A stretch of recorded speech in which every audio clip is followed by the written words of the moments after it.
The pandemic isn't the only thing that shook the world this year. It's hard to remember a time when the word coronavirus was not part of our day-to-day vocabulary. But the pandemic hit the world hard and fast, making it easy for us to forget that it wasn't the only thing that rattled 2020.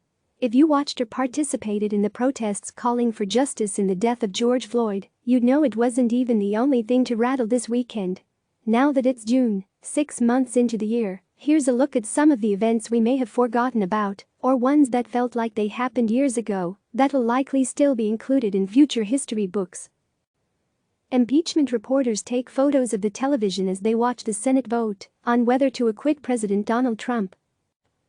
Ah yes, the I word. It was tossed around long before 2020, but it became a real possibility in September 2019 when House Democrats launched an impeachment inquiry against President Donald Trump. House Democratic leaders unveiled their articles of impeachment into Trump on December 10, 2019. A majority of House lawmakers voted to approve 2 articles of impeachment against the president that same month. The Republican-led Senate trial kicked off in January. In February, the Senate acquitted Trump on both articles of impeachment, abuse of power and obstruction of Congress. It was the 3rd presidential impeachment trial in U.S. history. In case you want to reminisce, CNN tracked all the subpoenas, hearings and key votes. U.S.-Iran tension. Protesters shout slogans against the United States and Israel as they hold posters with the image of top Iranian commander Qasem Soleimani, who was killed in a U.S. airstrike in Iraq. Back in January, people were concerned the U.S. was on the brink of war with Iran. Tensions between the U.S. and Iran hit a boiling point after the U.S. government killed top Iranian General Qasem Soleimani. Trump tweeted a warning to Iran on January 4, saying if they retaliated, the U.S. had targeted 52 Iranian sites in those targets, and Iran itself will be hit very fast and very hard. The USA wants no more threats.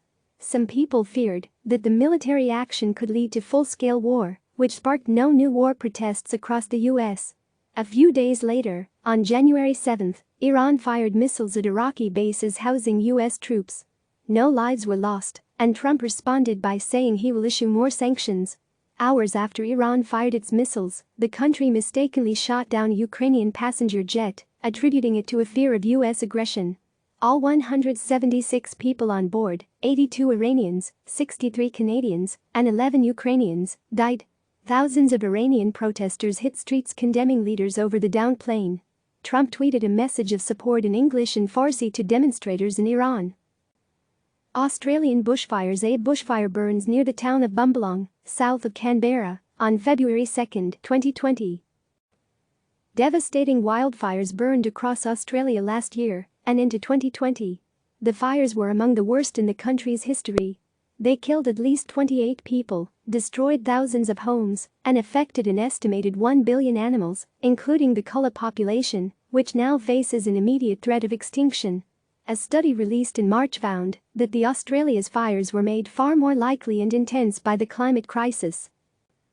The death of Kobe Bryant. A giant mural of former NBA star Kobe Bryant and his daughter Gianna, painted hours after their death, is seen at a basketball court on January 28, 2020 in Taguig, Metro Manila, Philippines. Bryant, an NBA legend, died in a helicopter crash in Calabasas, California on January 26. His 13-year-old daughter Gianna Gigi Bryant and 7 others were also victims of the crash. The news left Los Angeles, where the beloved athlete played for the Lakers his entire 20-year career, and the rest of the world in mourning. Known as the Black Mamba, Bryant was a 5-time NBA champion and won the league's Most Valuable Player award in 2008. In 2018, he won an Oscar for Best Animated Short for Dear Basketball. He was passionate about empowering the next generation of athletes, including Gianna, who had WNBA aspirations. Around the world, people paid their respects with memorials and murals. Thousands, including a handful of celebrities, packed the Staples Center in Los Angeles to honor Bryant in a celebration of his life. Iowa caucus chaos. Troy Price, chairman of the Iowa Democratic Party, addresses the media about the delayed results from the Iowa caucus in Des Moines on February 4, 2020. Reminder, it's still an election year in the U.S. And before the pandemic, caucuses were in full swing, with voters gearing up to pick their preferred Democratic presidential candidate. At the beginning of the year, it was a crowded field. And on February 3, all eyes were on Iowa, the first state to caucus.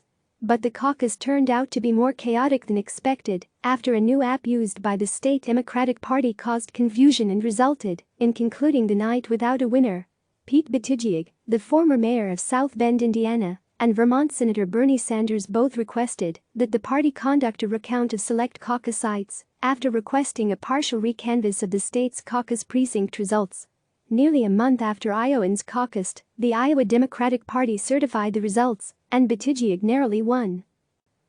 Riots in New Delhi. Policemen shelter behind a barrier in a road covered with stones following clashes between supporters and opponents of a new citizenship law in New Delhi, India, on February 24, 2020. Deadly protests erupted across India after the government officially approved the controversial Citizenship Amendment Bill in December 2019. The bill gives Indian citizenship to asylum seekers from 3 neighboring countries, but not if they are Muslim. A number of people died as a result of ongoing clashes. In February, at the same time Trump was visiting India, a violent protest in parts of New Delhi left 24 people dead and at least 188 injured. Harvey Weinstein found guilty. Harvey Weinstein arrives at Manhattan Criminal Court in New York City on February 24, 2020. Harvey Weinstein, 67, was convicted of first-degree criminal sexual act and third-degree rape on February 24. He was sentenced in March to 23 years in prison, culminating a case that fueled the global Me Too movement. He is serving his sentence in a maximum security prison in upstate New York. More than 80 women have publicly accused Weinstein of a range of actions, from unwanted sexual advances to rape.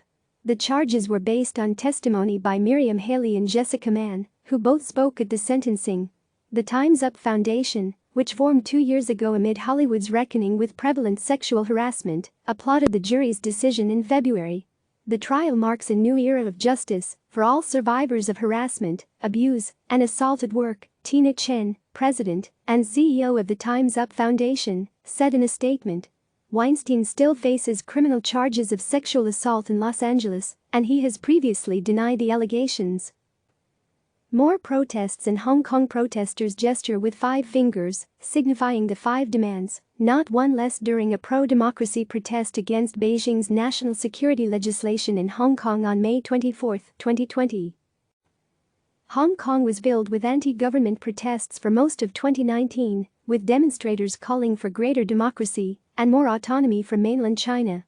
With the pandemic slowing in Hong Kong, in May, the city successfully contained multiple waves of the virus. Protesters headed back to the streets. This time, to oppose the Chinese government's controversial national security law, which threatens the city's autonomy and civil liberties. Several thousand people marched, chanting slogans, including "Liberate Hong Kong," "Revolution of Our Times," and "Hong Kong Independence, the Only Way Out."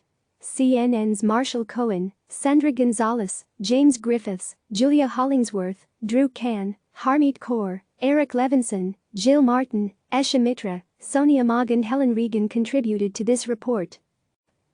Click subscribe to receive the latest news.